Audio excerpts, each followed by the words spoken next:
Bonjour à toutes et à tous les amis, j'espère que vous allez tous bien. Ça fait énormément plaisir les gars, parce qu'il recommence à avoir de l'actualité. Ces temps-ci c'était un petit peu vide.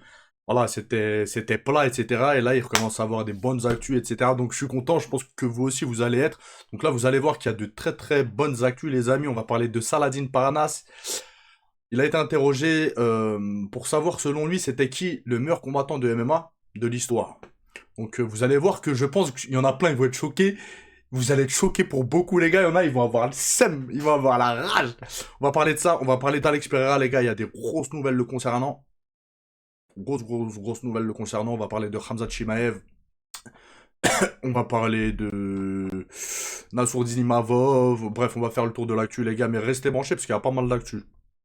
Et on commence, les amis, avec une petite vidéo de Carlos Prates à l'entraînement. Il se prépare. Hein.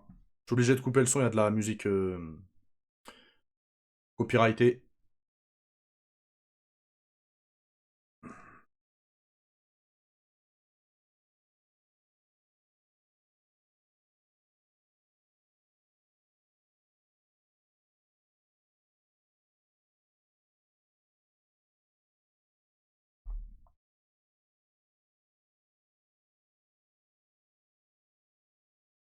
C'est chiant qu'ils mettent de la musique partout, je vous l'ai déjà dit, hein, mais c'est... Nous, ça nous pénalise, en fait, parce qu'on peut pas mettre les vidéos. On peut pas mettre les vidéos avec le son, c'est grave chiant.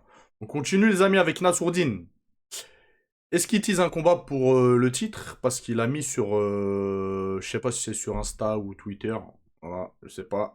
Mais il a mis point d'interrogation, 2026, avec une coupe. Très probablement en référence à la ceinture. Donc voilà. Est-ce qu'il tease un combat? Non, je pense pas, les gars. En fait, là, il est en train de dire le prochain fight, c'est pour la ceinture, mais c'est quand? Voilà. Après, est-ce que ce sera vraiment pour la ceinture? C'est ça, les gars. Eh, on n'est pas sûr, hein, là, que Nassourdine, il combatte pour la ceinture. Vraiment, hein, ça se trouve, Dana White, il va lui dire, vas-y, fais un autre combat contre lui, ou... Eh ouais, les gars. On continue, les amis. Selon Arman Saroukian, Khamzat Chimaev tourne autour de 100 kilos, 105 kilos. Hors compétition. Et les gars, j'ai vu une vidéo de lui avant-hier sur TikTok. Je crois qu'il est à Dubaï. En fait, c'est des gens. Ils l'ont filmé. En fait, il était dans un magasin avec deux mecs. Il marchait et ils l'ont filmé en cachette. Ils ont mis ça sur les réseaux sociaux. Comment c'est un bœuf? Du moins, non, je ne sais pas. Mais dans la vidéo, il fait bœuf de malade. Donc je serais pas étonné ouais, qu'il dépasse les 100 kilos. On le voit de dos, hein, mais on voit qu'il est de dos et sur le côté. On voit il est balèze. Il est grand et tout. Enfin, après, bon, c'est relatif parce que c'est en vidéo, on peut pas vraiment juger en vidéo, mais en vidéo, il semble très balèze comparé aux autres personnes à côté de lui, etc. Donc oui, qu'il soit à 100, 105 kilos, je serais pas étonné. Ce serait bien, les gars. Il y en a qui disent qu'ils montent chez les poids lourds. Bah vas-y, hein, si t'arrives à atteindre 105 kilos, prise de masse ou je sais pas, 110 kilos peut-être, 108, vas-y, hein, monte chez les poids lourds. Hein, si tu veux te défier vraiment. Les gars, on continue avec Islam Makhachev. Il a expliqué qu'il ne veut plus jamais redescendre chez les poids légers à moins de 70 kilos et vise une 20 carrière en moins de 77 kilos. En fait, je vous explique. Donc, il a été interrogé sur un éventuel retour chez les poids légers et Makhachev s'est montré très clair. À l'entendre, redescendre à 70 kilos serait aujourd'hui un véritable calvaire, autant physiquement que mentalement. Il a dit quoi? Je pense que oui, je suis fatigué de couper du poids, de cutter. Et aussi, j'ai pris en masse. Revenir à 70 kilos serait très difficile. Je ne prévois pas de revenir, je ne pense pas. Est-ce que là, j'ai un facteur clé dans sa décision? Et il a dit quoi? Je ne suis plus très jeune non plus. Je pense que je finirai finalement ma carrière à 77 kilos. Voilà. Ah ouais, il est plus très jeune, les gars. Il se rapproche de 35 ans. On continue, les gars, avec Colby Covington. Ah, il est culotté de malade, lui. Il est culotté de zinzin, ce mec. Il a parlé de Khamzat Chimaev. Mais pourquoi il parle que de Khamzat Chimaev, en fait? Ou de combattants comme lui? Pourquoi il parle pas de Topuria, par exemple? Pourquoi il parle pas de Topuria, les gars? Donc, Colby Covington a expliqué que Khamzat Chimaev ne respectait pas le MMA. Et il a dit quoi? Il estime que Khamzat Chimaev doit défendre sa ceinture avant de monter de catégorie.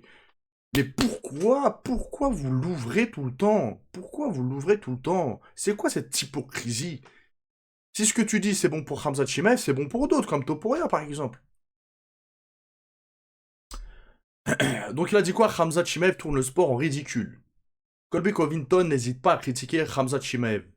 Il a dit quoi? C'est embarrassant. Khamzat Chimaev tourne le sport en ridicule. Tu devrais défendre ton titre plusieurs fois avant de même penser à changer de catégorie. Il rappelle aussi que Khamzat Chimaev a déjà porté préjudice à l'UFC en se retirant de son combat prévu face à Nat Diaz. Suite à une pesée ratée, tu as déjà bougé de division et tu as fait perdre énormément d'argent à l'UFC en te retirant à la dernière minute du combat contre Nat Diaz. Tu es monté à 84 kilos, tu as gagné le titre, mais tu ne l'as toujours pas défendu. C'est quoi en fait? T'es mandaté par l'UFC? C'est quoi en fait? T'es le commis de Dana White, il t'a envoyé pour défendre l'UFC?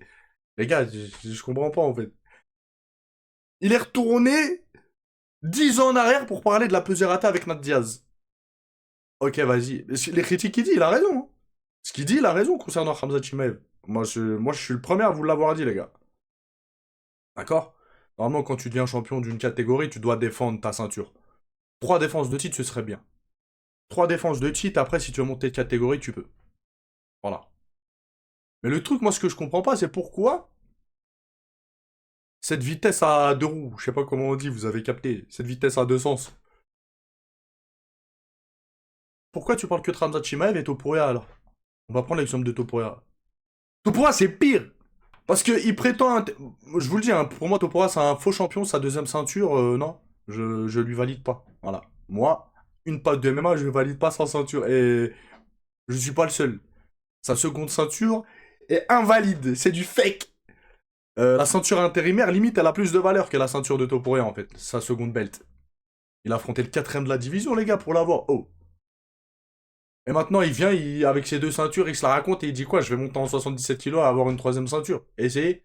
Mais même ta seconde ceinture, elle est pas... elle est pas valide.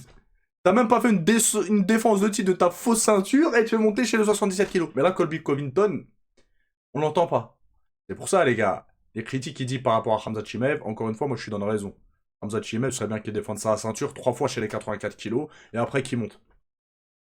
Mais ce qu'il dit à Khamzat Chimaev, faut qu'il le dise à Topuria, par exemple. On est d'accord ou pas, les gars? À un moment donné, faut être honnête, faut être juste, un minimum, non? Les gars, on continue avec une petite interview de Walid Tandia.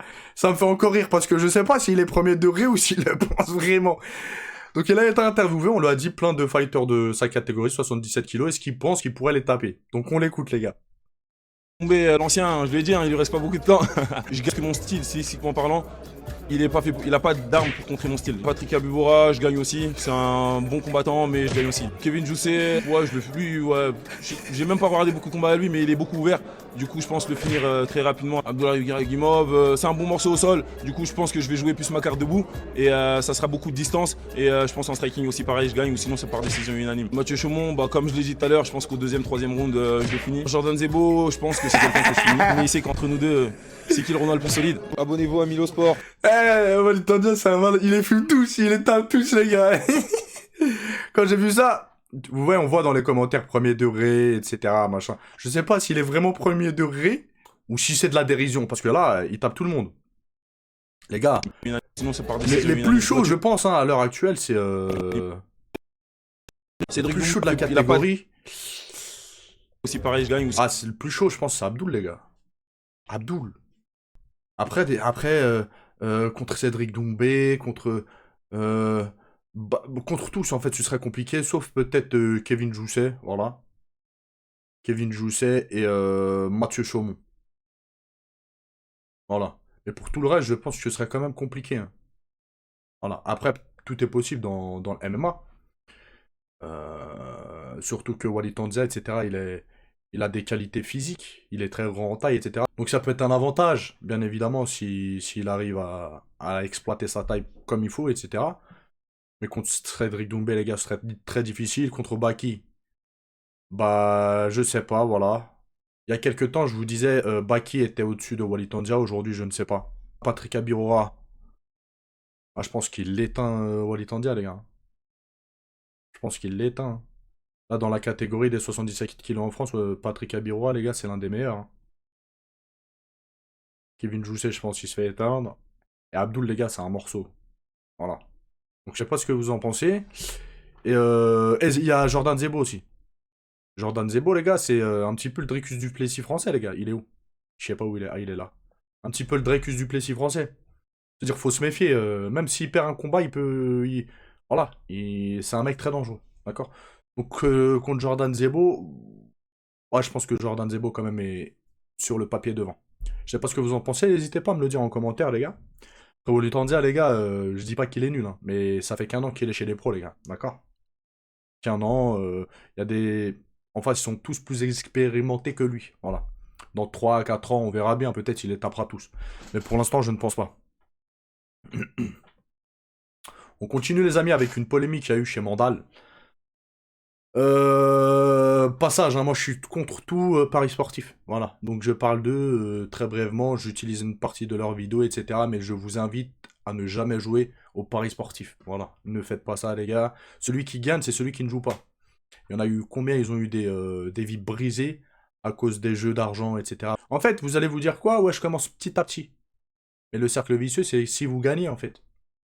Ouais, vous allez gagner un billet, 500 balles, 1000 balles, vous allez croire que machin, vous allez mettre de plus en plus des grosses sommes, des trucs. Après, vous allez plus avoir d'argent dès qu'il va vous rester un petit billet, vous allez vous dire, bon, je vais essayer de me refaire. Vous allez aller, vous allez jouer, et c'est là, en fait. Et après, c'est chaud, les gars. Donc, ne jouez pas. Bref. Le débat, en fait, c'est est-ce que Saladin Parnasse a le niveau top 5, top 10 de l'UFC, actuellement? Vous allez voir ce qu'Anas dit, et ce que les autres disent. Et moi, je vous dis ce que j'en pense après. J'ai dit qu'il n'avait pas le niveau top 5. Par contre, j'ai dit qu'il avait le niveau top 15. Et au-delà du top 10, ça reste à voir. Et je pense que personne ne me jettera la pierre de dire ça. Ça reste à voir. Pourquoi? Parce que le niveau du top 10 de l'UFC, tous finissent double champ au KSW 10 fois. Topuria, Arman, Charles, Max, Geji, Paddy, même Paddy, il finit champion au KSW, je te le dis franchement. Dan Hooker, Gamrot, Gamrot l'a été. Je n'affirmerai jamais, avec la ferme conviction, que Saladin a le niveau du top 5 lightweight. Est-ce qu'on se rend compte, encore une fois, du niveau du top 5 lightweight? Je sais pas, moi, on parle du top 5 lightweight. Je suis fou ou je suis pas fou? Top 5 lightweight. On vient de dire que Saladin Parnasse, qui n'a jamais mis un gant UFC de sa vie, qui n'est jamais rentré dans une cage de l'UFC, on affirme qu'il a le niveau du top 5 de la catégorie la plus relevée de l'histoire de l'UFC. S'il vous plaît, s'il vous plaît. Alors moi, je veux bien dire qu'il a le niveau du top 15. Quand je vois le top 15, il y a des Chandler, il y a des Darius. Ok, je veux bien imaginer que ces gars-là, il peut les taper. Il n'y a pas de souci. Tu ne vas pas taper Paddy. Même Fizzy, même Gamrot. Non, même Fizzy, même Gamrot. C'est des gars que je le vois peut-être les taper. Mais c'est peut-être. Peut-être. Alors, c'est même pas des gars du top 5. Maintenant, tu me parles du top 5. Arman, Oliveira, Max Holloway, Geji, mais vous êtes fous. Oh oui.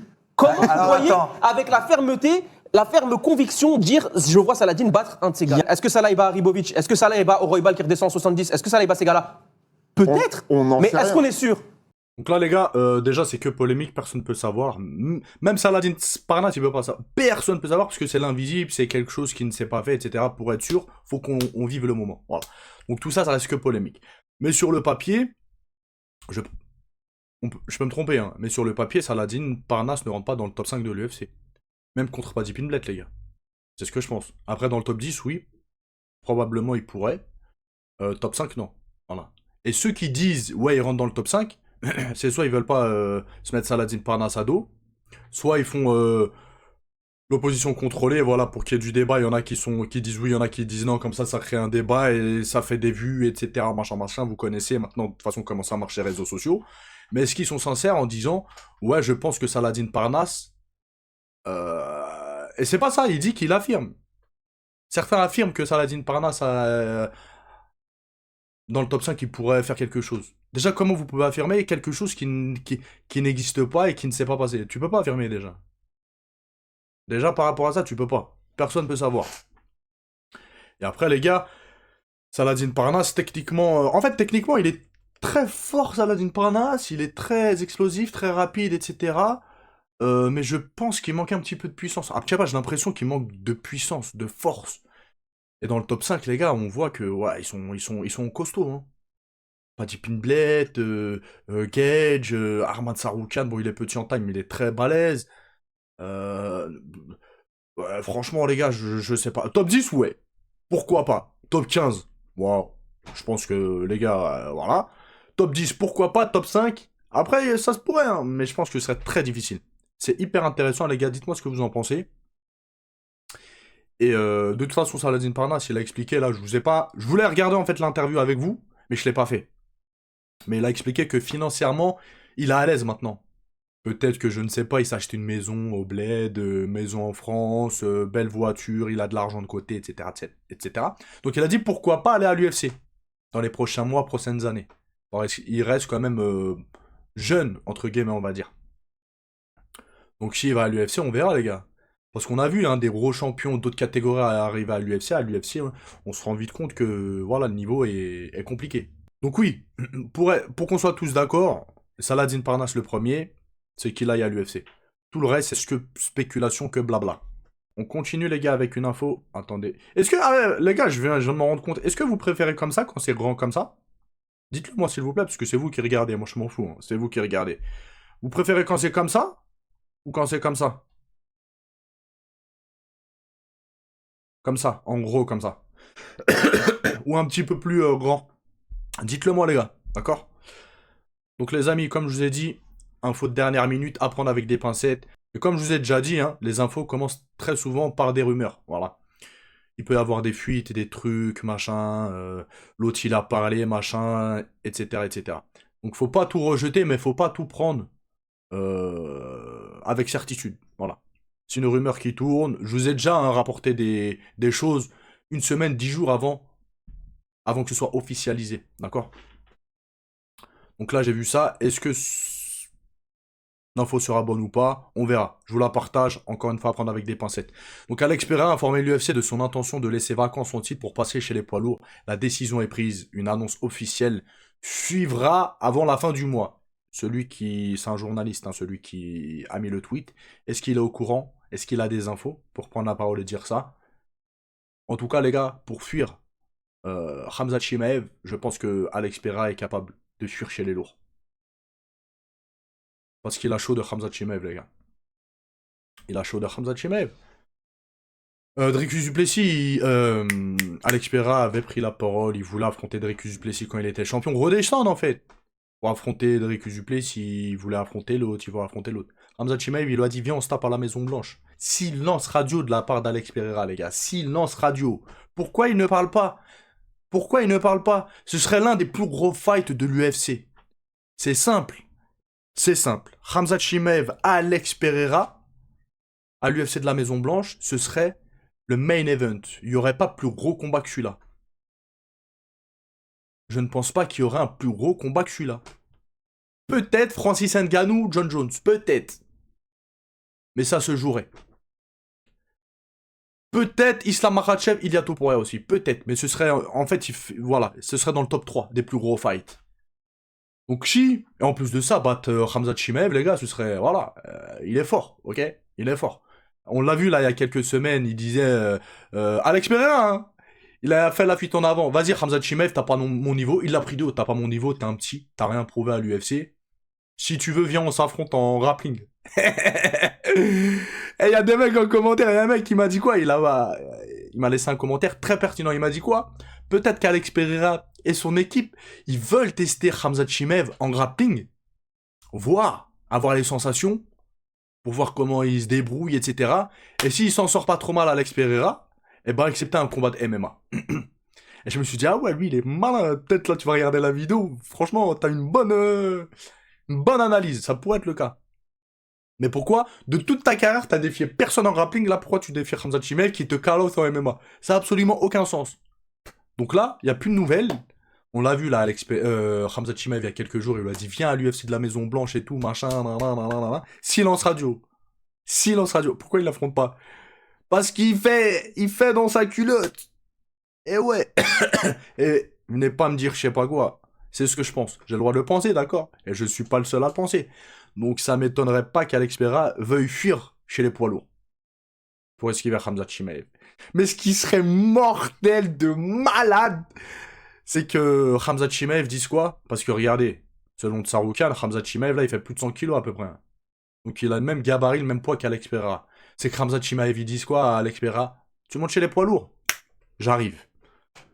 Super fight à l'UFC de la Maison Blanche, toi et moi chez les poids lourds. Comment il va réagir Alex Pereira, les gars? Comment il réagirait? Il prendrait sa retraite. Comment il va réagir? Les gars, potentiellement, Khamzat Chimaev, il est capable. Hein.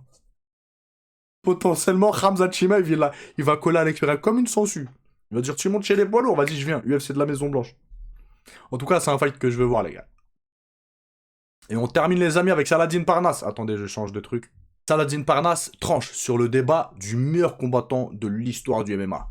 John Jones, j'ai du mal. Écoutez bien, les gars, il y en a, ils vont être surpris. Donc, on a Saladin Parnasse qui est car John Jones. Interrogé sur la question du meilleur combattant au monde, Parnasse n'a pas esquivé le sujet. Il a même commencé par expliquer pourquoi John Jones ne pouvait pas, selon lui, occuper cette place. Il a dit quoi? J'ai du mal avec John Jones en tant que meilleur combattant de l'histoire, parce qu'il a utilisé des produits dopants, parce qu'il a des affaires de C, etc. Donc il a dit par rapport à ça, on l'écarte. Par contre, il a dit quoi? Pour moi, à l'heure actuelle, c'est Islam Makhachev, le meilleur combattant de l'histoire du MMA. Il est sur une série de victoires impressionnantes. Il va détrôner tout le monde. Ça, on peut pas savoir, on verra bien, Inch'Allah. Il a prouvé les choses depuis longtemps. Il est à l'UFC depuis longtemps et il a affronté de gros adversaires. Pour moi, c'est lui le meilleur combattant de l'histoire du MMA. Moi, je suis absolument pas surpris, les gars. Qu'est-ce que vous en pensez? Est-ce que vous êtes d'accord avec Saladin Parnasse? Et ne me dites pas Fedor. Il y en a qui me disent Fedor. Les gars, on peut enlever Fedor. Vous savez pourquoi? Fedor, à son époque, c'était le meilleur combattant au monde. Mais en fait, c'est une époque qui n'existe plus et qui n'existera c'est pas très probablement, qui n'existera plus jamais. À l'époque, Fedor, il venait du sambo, c'était l'un des seuls combattants qui était le plus complet. Et il a affronté que des combattants, pratiquement, dans mes souvenirs, il a affronté que des combattants qui n'étaient pas complets.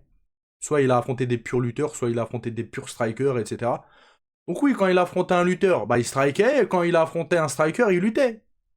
Fedor, il était complet, il pouvait aller partout. En fait, où je veux en venir, c'est qu'il n'a pas eu de grosses confrontations, de combats équilibrés, parce qu'il avait un net avantage. Du fait que ce soit un combattant complet, en fait. Vous captez, il avait l'avantage sur le papier, etc.